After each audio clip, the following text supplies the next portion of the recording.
What's Prime Minister Anthony Albanese? Is that how you say his name? Right. Albanese.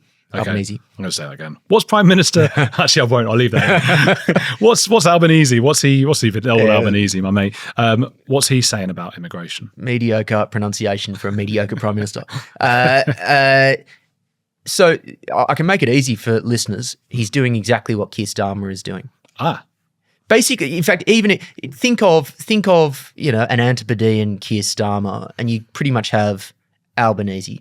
This kind of pretty nothing technocrat, vacuous, mediocre talent that has gone through the left-wing political machine, and it ended up in a position far above his station. I imagine whenever they meet, they must get on like a house on fire because they're both just joined in this vacuous mediocrity together. So he's doing what Starmer did quite extraordinarily a couple of weeks ago, where he's saying all the things around immigration. It is too high. We need to think about social cohesion. We need to think about housing. Housing is a bigger problem in Australia than it is in the UK. And he knows that it is becoming increasingly politically toxic to support high levels of immigration. But to my knowledge, he, like Starmer, hasn't put a firm target on it. He, to my knowledge, hasn't really shown how we can get there. And here's the critical problem for Australia and the UK when it comes to immigration, is that on a political level, people are going, we can't sustain this. But both economies now are absolutely addicted to cheap labour that comes from immigration as a way to cheat productivity growth and not to make the hard structural changes to make their economies more productive. It is a sugar hit, and it's been a sugar hit for Liberal governments and Labor governments for 15 years now to stop them from making hard decisions. If you take away immigration, suddenly I imagine our GDP growth goes into negatives very, very quickly, and it needs a fundamental rethinking of the economy to change that, exactly like the UK. And because of those problems, I can't see this really changing to the degree it needs to change in either country anytime soon. Because no politician is going to bear the brunt of that short-term hit. Yeah. So in the UK, the problem is that you don't have enough unskilled workers willing to do those jobs, and that will require a cultural change. It will require corporates to change their training programs. It will require a lot of difficult things to do. In Australia, the issues are that we haven't adequately moved up the value chain in commodities effectively, and we haven't diversified enough from China. So Australia, I often say, and I'm being a bit tongue-in-cheek, but not much, Australia is a middle power that should be a superpower.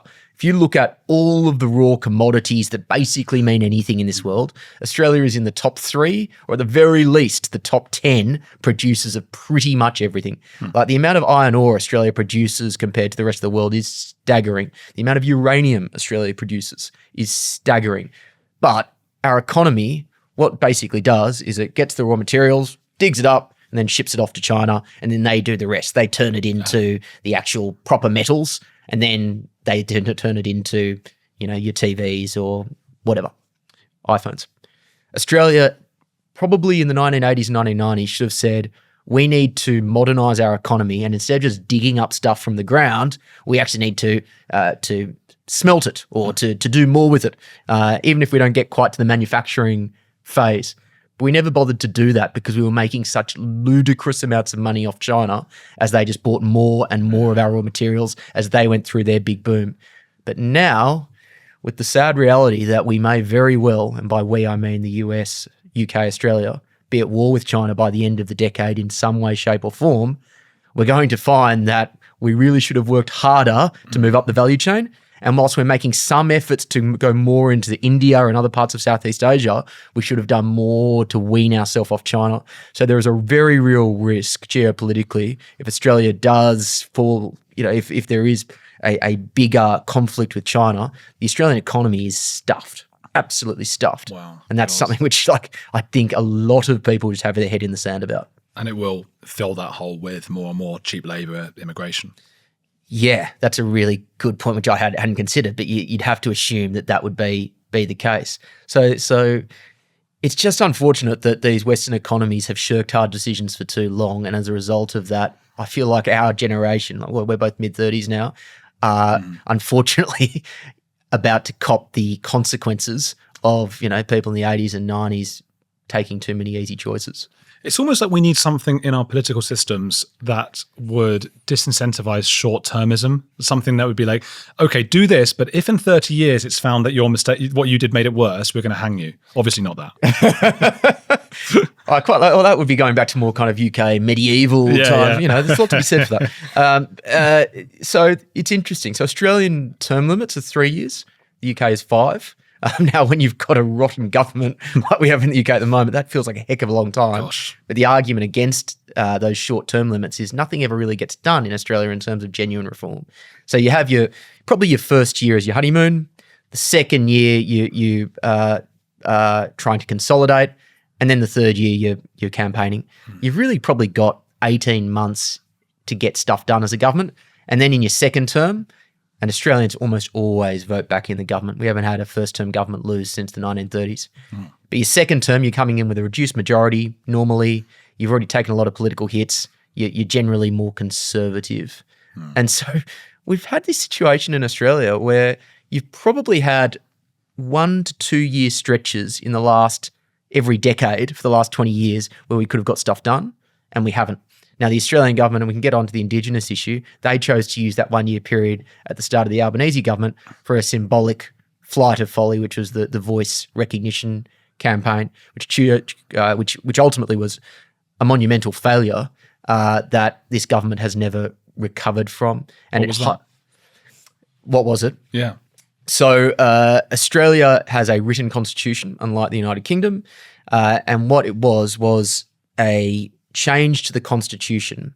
And when you have to change a constitution, you have a referendum, so everyone in Australia votes, to acknowledge Indigenous Australians in the constitution and give them some sort of a body to vote on matters that affect them, which would then be taken into consideration by the parliament. The details were always a bit sketchy on how it would work. And this was a classic story of every single institution in the country mobilising around the woke yes campaign. All the corporates, apart from the Liberal coalition right-wing party, all of the political class, all of the media, all of the celebrities, such as they are in Australia, everyone mobilised around it. And if you were not for this, you were a racist. You could have argued all you want around not separating our country on the basis of race. You could have argued that this is practically going to be a disaster in terms of how it's implemented. You could argue that this wasn't actually going to change Indigenous living standards. It didn't matter. You were racist. And I've never copped so much because I took on a fairly prominent vocal role, at least in social media and on TV, supporting the No campaign. And I got so much abuse. And this isn't a sob story for me. Everyone in my position got so much abuse and were called racist. And it was one of those wonderful moments, similar to Trump, similar to Brexit, that on election day, despite having the deck stacked entirely against the No campaign, No got up 60-40 in the most resounding of ways. Wow. The fundraising would have been 10-1 for yes to no. And yet, again, similar, this was the Australian Trump moment. Everyday people basically said, we're not going to be lectured by the elites and being told that we're racist. We believe in having one country that isn't separated on racial grounds. So I looked at it as a remarkably positive moment in Australian history, but there's no doubt that it also hamstrung the government. It set back genuine reform for Australia because no government's going to want to do something that big picture for a long period of time because they just take off too much skin. And it certainly didn't help Indigenous Australians who are still in a very, very dark place when you compare them in terms of living standards to the rest of the country.